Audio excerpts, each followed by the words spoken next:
심지가 견고한 자라는 제목으로 은혜를 나누고자 합니다. 여러분들 마태복음에 보면은요, 7장인가요? 보면은 예수님께서 반석 위에 지은 집, 모래 위에 지은 집에 대해서 말씀하고 있습니다. 그래서 비가 오고 창수가 날 때 반석 위에 지은 집은 끄떡없는데 모래 위에 지은 집은 다 떠내려갑니다.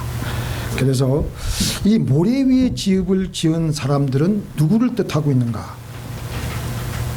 이 모래 위에 지은 집은 기초가 단단하지 않기 때문에 비가 오고 바람이 올 때 바람이 지금 플로리다에 지금 태풍이 강한 태풍이 몰아치는데 그때 다 떠내려갑니다.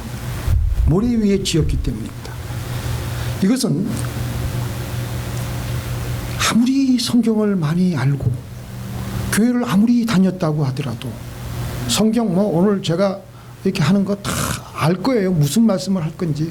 그래도 알아도 행하지 않기 때문에 반석 위에 세우지 않고 행하지 않는 것 자체가 모래 위에 지었다는 거예요. 그렇기 때문에 어려움이 다가오고 힘든 일이 다가오고 인생의 폭풍과 태풍이 몰아칠 때 다 쓰러집니다. 다 무너지고 내려가고 백슬라이딩 합니다.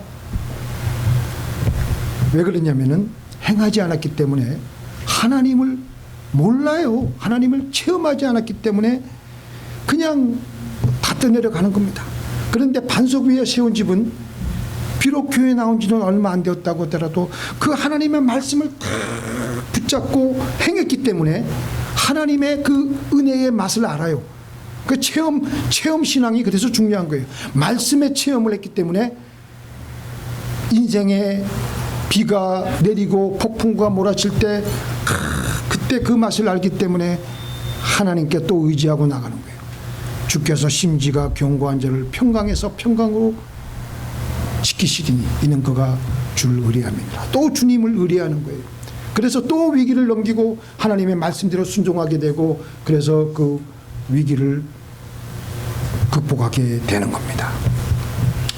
바로 이런 사람들을 가리켜서 심지가 견고하다고 하나님은 여기십니다. 주위에서 아무리 흔들어도 끄떡하지 않고 묵묵히 자기의 자리에서 성실하게 자리를 지킵니다. 누가 그랬습니까? 요셉이 그렇게 했습니다. 종살이 옥살이 할 때 끄떡하지 않고 자기가 해야 될 일을 묵묵히 수행하면서 그 인생의 그 험한 그 굴곡의 질곡의 세월을 그렇게 보내었던 것입니다. 또 다니엘이 그렇게 했습니다. 그 모든 이스라엘 백성들의 그 고위 백성들이 다 바벨론의 포로로 끌려갔을 때 그들은 거기서 힘든 세월을 보냈지만 다니엘은 거기에 관계없이 흔들리지 않고 하나님을 의뢰했습니다. 예루살렘을 향해서 하루에 3번씩 하나님 말씀을 묵상하면서 하나님의 예언을 받아가면서 자, 우리가 이렇게 심지가 견고하게 살아가려면 어떻게 해야 되겠습니까? 어떻게 해야 말씀대로 행하며 반석 위에 집을 세울 수가 있겠습니까? 아무리 가물어도 이번에 제가 잠깐 동부 여행을 하고 왔는데요. 시냇가 옆을 쫙 이렇게 우리가 걸어봤는데 시냇가 옆에 있는 나무들 그 숲은 아주 청청합니다. 청청하고 너무 보기 좋아요. 그래서 아무리 가물어도 시냇가에 심기운 나무 메마르지 않고 잎이 청청하며 뿌리가 왜 그러냐? 언제든지 물에 닿고 있어서 늘 말씀을 우리는 어떻게 되느냐? 우리의 영혼의 뿌리가 하나님의 그 생수에 닿아 있는 거 시냇가에 심기운 나무 그 말씀을 늘 묵상하는 거예요. 말씀을 늘 묵상한다는 것은 우리 영혼의 뿌리가 늘 하나님의 시냇가 옆에 우리의 뿌리가 늘 닿아 있는 걸 말합니다. 그래서 아무리 힘들어도 가물어도 견디어내고 하나님의 주시는 축복을 얻게 됩니다. 그래서 늘 말씀을 입에 달고 다니는 입에 달고 외운다는 생각하지 마세요. 여러분들 안 외워도 좋아요. 그냥 이 말씀 가지고 그러므로 너희는 가서 모든 족속으로 제자를 삼아. 내가 모든 족속으로 가서 제자를 삼아 아버지와 아들과 성령의 이름으로 세례를 주고 내가 너희에게 분부한 모든 것을 가르쳐 지키게 하라. 볼지어다 내가 세상 끝날까지 너희와 항상 함께 있으리라 하시니라. 저절로 나오잖아. 저절로. 그럼 저절로 나오면 이제 입에서 그게 저절로 나오면은 그게 묵상이 그때부터 이제 더 깊이 들어가는 거예요. 그래서 내가 이 말씀대로 어떻게 하면 살아갈 것인가. 오랫동안 말씀을 중얼 외우려고 생각하지 마세요. 안 외워도 좋아요. 그렇게 하면은 내 영혼에 내가 말한 이 하나님의 말씀의 그 소리가 내 귀에 들리면 우리 영혼은 어떻게 돼요? 믿음이 생기게 돼요. 자, 우리 같이 읽겠습니다. 시작. 믿음은 들음에서 나고 들음은 그리스도의 말씀으로 말미암았느니라. 자, 이 믿음이라는 게 어떤 바로미터가 되냐면요, 우리 영혼이 죽었느냐 살았느냐 의 말이에요. 사실은 내 영혼이, 내 마음이 믿음이 있느냐. 아하, 내 영혼이 지금 살아있구나. 내 영혼이 믿음이 없고 의심밖에 없고 그냥 두려움밖에 없고 불안밖에 없다면 내 영혼이 지금 죽어있는 상태구나. 아니면 내가 예수를 믿었기 때문에 죽어있진 않지만 그러기 상태에 그냥 꼴딱꼴딱 그냥 내일 오늘 하는 그런 사람이구나. 그렇게 되면 되는 거예요. 그래서 우리는 이 내 영혼이 죽었느냐 살았느냐는 가장 중요한 바로미터는 내가 믿음이 있느냐 없느냐라는 것입니다. 왜 그러냐? 어느 청년이 하나님이 안 믿어지는데 고민하고 있었어요. 왜 그러냐면 지금 자기가 사귀고 있는 여자친구가 이제 결혼을 해야 되는데 자기 말이야, 나랑 결혼하려면 교회 안 나가면 난 교회 나가서 예수님 안 믿으면 나하고 결혼 못해. 그냥 그러니까 그냥 억지로라도 지금 교회 나가는 거예요. 그래서 나가서 이 자기 여자친구의 그 원하는 대로 열심히 하나님을 믿어보려고 예수님을 믿어보려고 하는데 이게 안 믿어지는 거예요. 그래가지고 몇 달 당기다가 도저히 안 되겠다, 결혼은 해야 되겠고, 그래서 자기 출석하고 있는 목사님에게 얘기하는 거예요. 목사님 정말 예수 하나님이 안 믿어집니다. 어떡하? 근데 이게 적당히 호기심으로 믿어도 그만 안 믿어도 그만 그러면은 막 그냥 그거는 항상 그 신세가 그 신세. 근데 이 청년이 정말 나는 하나님 안 믿으면 안 됩니다. 그냥 절박하게 구하고 찾으면은 하나님께서 그 사람을 가만히 내버려 두시겠어요? 어느 순간에 그 청년의 그 간절함, 그 절박함에 하나님이 성령을 그에게 부어주셔서 믿음이 생기게 해주신다라는 것입니다. 믿습니까? 아멘. 무슨 말인지 모르겠네요. 하나님이 그 청년을 사랑하셔가지고 성령을 부어주셔가지고 믿음이 생기게 하면요, 그때부터 그 청년의 영혼은 죽어있는 상태에서 살아있는 상태다라고 우리는 진단을 하는 겁니다. 하나님을 왜 모르느냐? 하나님이 왜 안 믿어지느냐? 하나님의 세계도 모르고 마귀의 세계도, 마귀의 존재들도 안 믿어지는 것은요, 그런 사람들 많잖아요. 영이 아직 죽어있기 때문에 그런 거예요. 그래서 우리 사람은요, 원래 살아있어도 죽어있는 존재입니다. 자, 같이 읽겠습니다. 시작. 그는 허물과 죄로 죽었던 너희를 살리셨도다. 우리 예수 믿기 전에는 우리가 다 죽어있는 상태였어요. 그죠? 아니, 내가 이렇게 멀쩡하게 살아있는데 내가 뭘 죽었다는 거야? 그건 아직 몰라서 그래. 우리 사람은요, 영혼과 육신으로 이루어진 존재예요. 육신이 살아있다고 해서 그 사람은 온전히 살아있는 게 아닙니다. 우리의 영혼이 살아있어야 진정하게 우리가 살아있다고 말할 수 있는 겁니다. 그래서 우리 영혼이 살아나려면 간신히 예수만 믿어서, 비록 우리의 영혼이, 우리 많은 그리스도인들이 지금 이런 상태죠. 예수만 믿어서 살아있긴 살아있는데 숨이 붙어서 꼴딱꼴딱 죽지 못해 살아가는 우리에게 하나님의 생명의 호흡이 들어가 있는 말씀이 들어가게 되면요, 그때부터 그 사람은 살아나게 되고 원기를 회복하게 되고 믿음이 생기게 됩니다. 자, 그래서 우리는 이 말씀을 자꾸만 먹어야 돼요. 믿습니까? 그 말씀을 어떻게 먹어야 됩니까? 가장 하나님이 알려주신 기가 막힌 방법 중에서 하나는 하나님이 하신 말씀을 내 귀가 들리도록 그러므로 너는 가서 모든 족속으로 제자를 삼아. 그러면 거기에 대한 믿음이 생겨요. 그러면은 믿음이 생기면서 내 영혼이 믿음이 생기면서 펄펄 나중에는 한참 지나다 보면요 펄펄 내 영혼이 살아있게 되는 거예요. 그러지 않고 믿음이 없어가지고 이것도 안 믿고 저것도 못 믿고 항상 의심과 불안과 두려움 속에 있으면요 그 영혼은 지금 예수를 믿었다고는 하지만 죽는 거 뭐 그냥 비슷해요. 한 권사님이 집에 3층인 것 같은데 타운하우스에 우리 옛날에 타운하우스가 1층, 2층, 3층에 있었는데 지하실에 가스관이 있어요. 지하실에 가스를 잠그는 그 칸이 있어요. 그래서 지하실에 있는 가스관을 잠그고 나서 이제 밤에 잠을 자려고 침대에 딱 침실에 누워 있으면 어떤 불안이 들어오냐면요. 가스 그 밸브를 안 잠근 것 같은 생각이 자꾸 들어오는 거예요. 그래서 또 내려가 보는 거예요. 그냥 그 위에서 2층에서 1층 지하실까지 내려가서 보면 또 잠겨 있는 거예요. 그래서 또 올라가. 또 얼마 정도 있다가 또 있으면은 또 가스관 안 잠궜지, 가스관 안 잠궜지, 가스관 안 잠궜지. 의심이 막 들어오고 불안이 들어오고 집이 막 폭발할 것 같. 아이고 또 내려가 보자. 그러면 또 잠겨 있는 거예요. 그러니까 이게 계속 그런 삶을 사니까 불안과 너무 이게 뭐 그냥 자꾸만 가스를 안 잠그고 같은 생각과 망상이 자꾸 떠올라가지고 나중에는 견딜 수가 없게 되어버렸어요. 사는 게 아니에요. 이 조그만 거 같지만 사람이요 불안과 의심이 계속 밀고 들어오면요 사람이 그 사는 게 아니에요. 지옥에 사는 거 똑같아.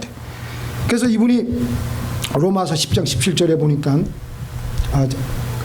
자 시작. 사람이 마음에 믿음으로 의에 이르고 입으로 시인하여 구원에 이르게 된다. 너희를 살리셨던 하지 말고.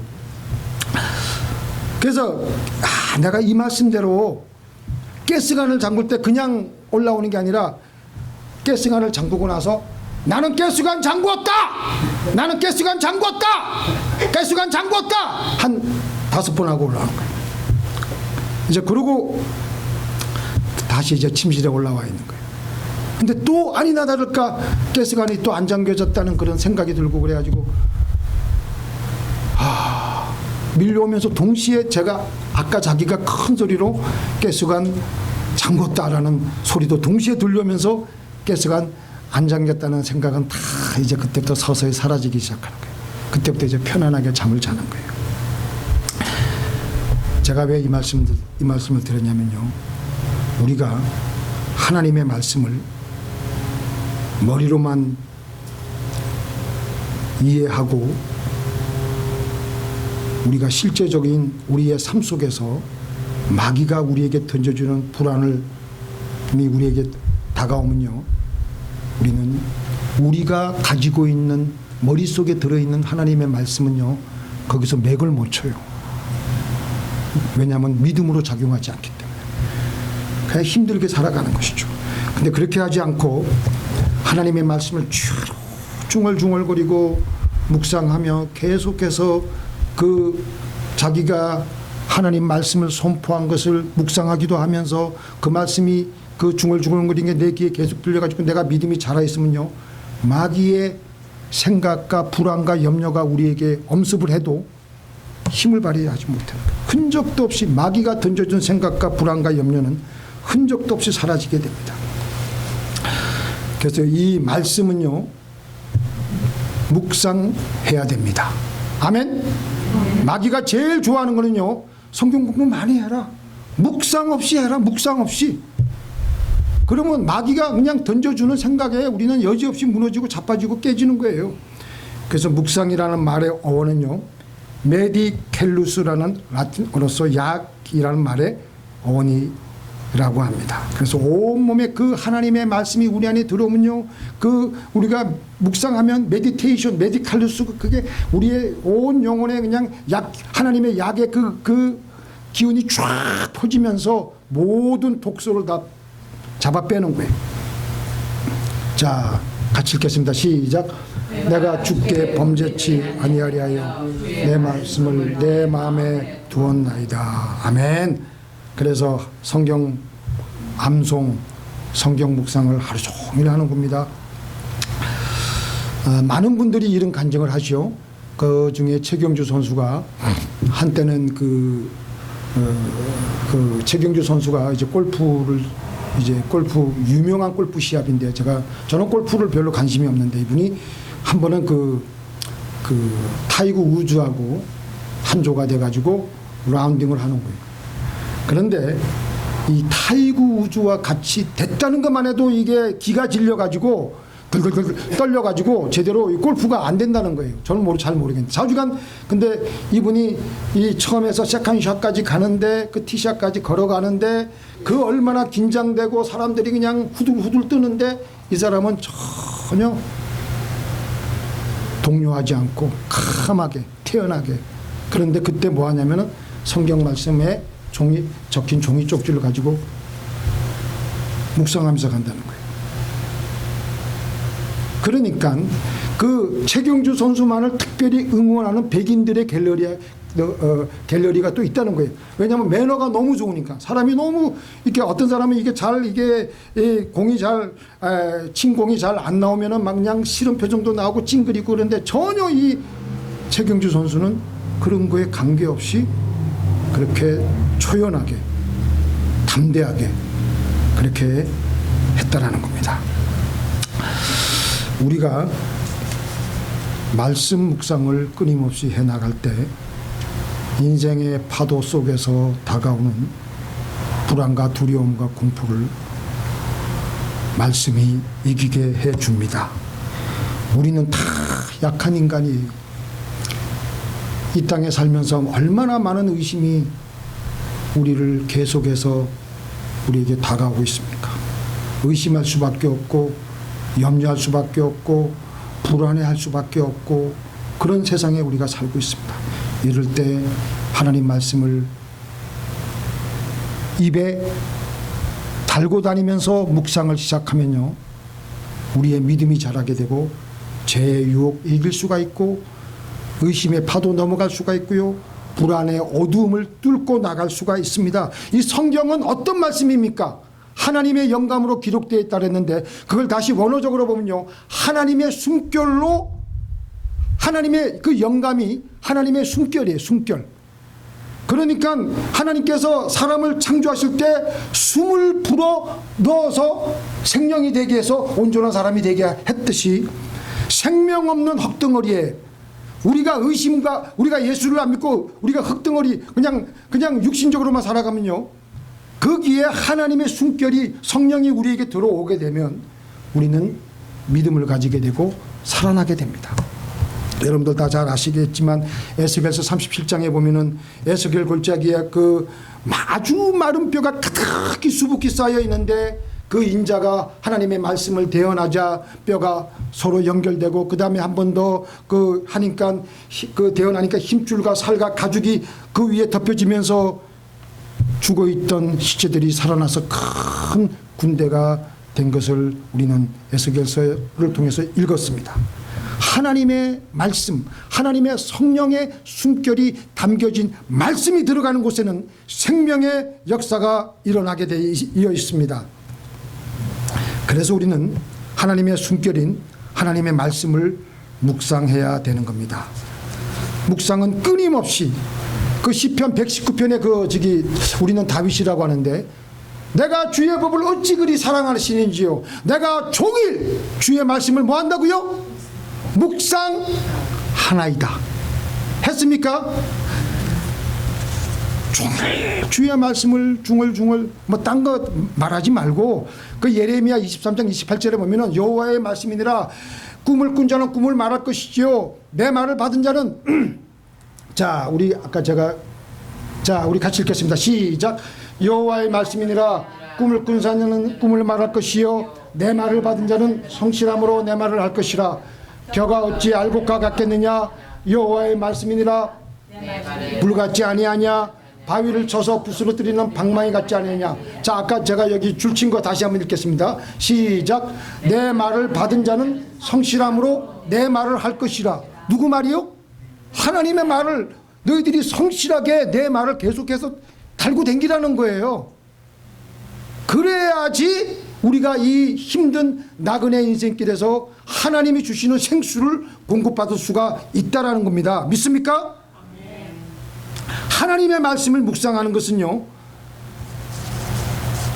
사골국물을 만드는 것입니다. 며칠간 그 잔잔한 불에 며칠간 우려내는 거예요.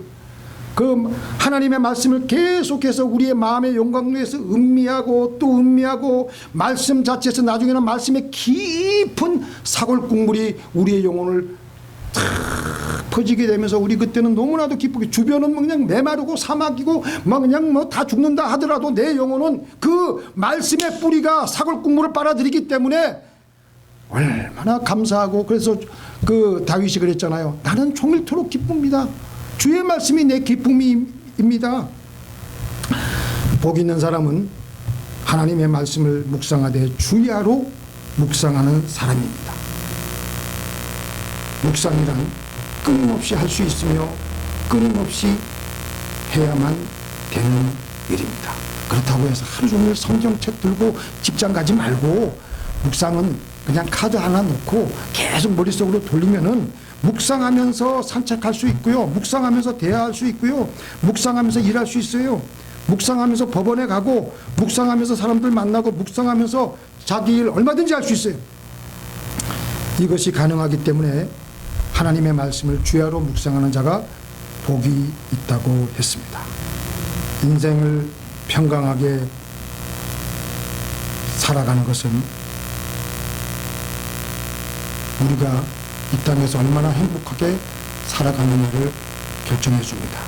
아무리 행복할 수 있는 조건들이 그렇게 많이 있어도 우리 마음 안에 생각이 흔들리고 불안하면 그 사람은 결코 행복한 삶을 살 수 없습니다. 무슨 조그만 일을 만나도 우리가 얼마나 불안하고 염려치고 우리는 요동합니까?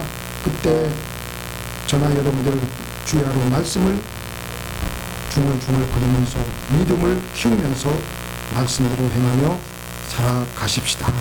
자, 기도하시겠습니다. 하나님 아버지,